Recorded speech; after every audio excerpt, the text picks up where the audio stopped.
Good day and welcome to SCO BRICS Insight, where we talk about what's really going on in the world of the BRICS. Now, it appears there's panic in the membership of the G7 over the election of Donald Trump as US President and his threat to impose sanctions on imports from all the countries, even its so-called allies.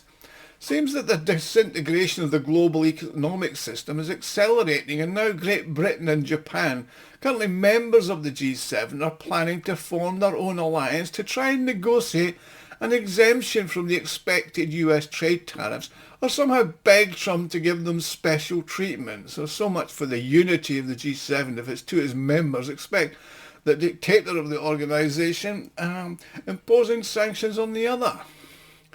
Now, the two former island empires situated on either side of the world probably no longer see any possibility of a common solution to the current problems of world trade. And all this is happening against the backdrop of the very tough appointments by the US President-elect Trump to the team he will oversee the relations with other players on the world stage. Now, it's worth looking back at the history between Britain and Japan because it's interesting, particularly in the long-forgotten past. In the late 19th and early 20th century, there were actually serious economic and military political ties between the two empires, which allowed Japan to begin its initial industrialization. The Japanese borrowed much from the British, including the culture of making and drinking whiskey. Not that I'm fond of Japanese whiskey. Now, these special ties were obviously broken in the 1920s due to rivalry in the Pacific by the empires. Britain turned towards an alliance with the United States and the competition between the countries' products on the world markets. Later, of course, in the 1960s and 70s, the Japanese devastated British industries, having copied them, everything from cars and motorcycles to sewing machines and many other household appliances like radios, televisions and music players. However, now, Japan and the UK are in the same boat after the latter left the EU, and they're the last major economies in the world that are not part of a major trading bloc like the EU, BRICS, NAFTA, etc. Now, the two countries have been holding consultations at a ministerial level for a number of years and have now signed regular 2+2 contacts with the heads of the two countries' foreign and trade ministry coordinating their actions. Now, before I continue, I'd like to make an appeal. If you like and enjoy my videos, you can help me fund the channel and my website scobricksinsight.com to further develop it. You can do this by making a small donation, which you can do by clicking on a thanks button at the bottom of the video screen. Everybody who donates does get a personal thank you from me, and I'm thanking you all now just for watching. Now, both countries are in a far from healthy economic situation.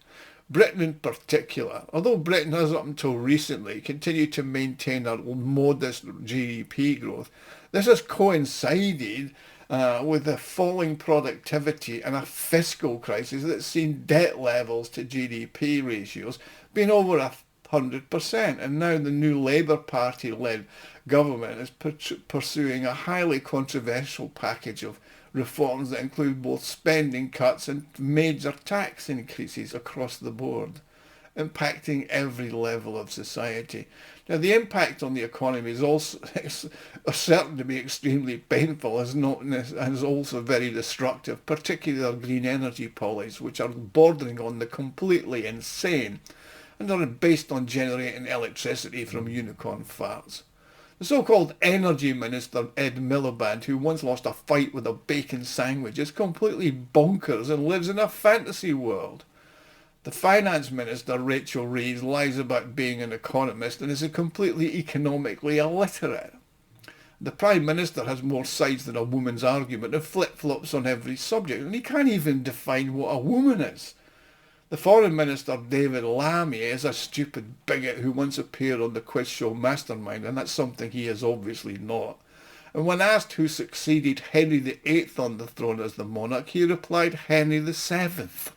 That's how stupid he is.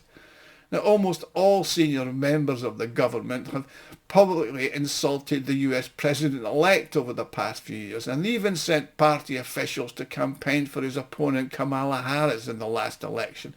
Now they want to beg the US President for special treatment. Now, Given that Donald Trump's mother was Scottish and comes from the Isle of Harris in the Outer Hebrides, he has a special country with the country of her birth, so you might overlook some of the insults. Plus, the UK since 1945 has been an obedient vassal of the US, and it even has 8 military bases on British soil, and Britain dutifully follows US foreign policy on everything. Now, the land of the rising sun, on the other hand, is still experiencing 30 years of stagflation. In recent years, the fall of the yen has made Japanese exporters more competitive, but at the same time it's lowered living standards in Japan. Tokyo could certainly strengthen the yen, but by raising the bank rate, the consequences could be really unpredictable for the whole Japanese economy and its whole finance and export markets. Finally, for several years now, Japan's been caught between a rock and a hard place in the economic war between its main trading partners, which are the United States and China. Now, let's not forget that it was the US that destroyed the Japanese economy back in the 1980s, early 90s, when the US felt that Japan was becoming too powerful a rival to the US economically, so it basically crushed its economy and it has never recovered. Also, Japan, like Germany and the UK, is occupied with military. Biggest base in Japan is the US base of Okinawa, and that's 80 years after the US dropped the bombs on Nagasaki and Hiroshima. Now, the problem with these countries could increase sharply after Donald Trump takes power in the United States. I mean, the new president plans to introduce tariffs of 20% on goods from all suppliers, with a special rate of 60% planned for China, in addition to the existing tariffs on a number of goods. Now, this will be extremely painful for Great Britain, which after leaving the European Union's single market, is relied on its partnership with America. But for now, Trump has no plans to make exceptions. In the political situation, the US-UK relations could be much worse than they were even under Bunter Johnson's premiership, because the current Labour government having bet heavily on Kamala Harris in the US elections, and that backfired. Now, Japan, which exports nearly $200 billion worth of goods and services, could suffer no less and perhaps even more. So the country's immediate plans, including a meeting at prime ministerial level during the G20 summit to update the basis of their bilateral relationship, and hopefully they'll develop a unified position on dealing with Washington. I mean, in essence, the governments want to jointly push through something akin to a special status in the relationship with the US's economy, or failing that, increase the trade between themselves in order to cushion the looming effects that this is going to have. Now, these contacts are a serious sign that the world's largest economies are no longer negotiating existing challenges together through multilateral ties. They're faced with China's trade expansion and the US drastic moves, and the latter with a fairly bipartisan consensus on protectionism. Now, the Biden administration has been pursuing much the same policy, but obviously a little more cautiously, opting to save themselves or individually or in small groups. Tokyo and London expect the brunt of the US trade war obviously to fall on China and the EU, while these two fading island powers hope they'll be able to maintain their special status with America. So it doesn't seem there's any hope for multilateral cooperation on a global scale. And this is not due to Trump, but the problems began in his first term and have worsened since his departure in 2021. I mean, the World Trade Organization is barely functioning. Judges are not appointed to the key dispute settlement bodies. So the WTO is essentially returning to its pre-1995 status as a club whose decisions are not binding, and nobody really cares about them. Now, it's unlikely that America under Trump will deliberately destroy the WTO, but just simply ignore it as an organisation that has lost all its meaning. So accordingly, bilateral agreements will take on a special role, which is why the BRICS will have pretty much free rein, with each participant having to give up something in return for each concession.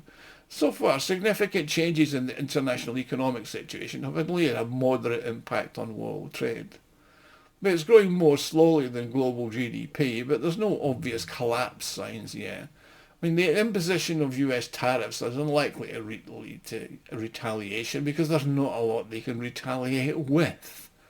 Moreover, this will become the norm in relations with third countries with each other. So, at the same time, however, it will provide an opportunity to strengthen ties between individual countries and form temporary or permanent economic blocs, as in the case of the UK and Japan. I mean, this is where you see that the BRICS really comes into its own, and how Russia has developed its trade with China and India and Brazil.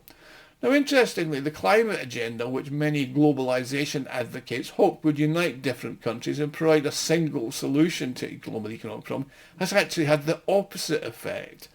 I mean, the various green policy have been the main instrument of protectionism.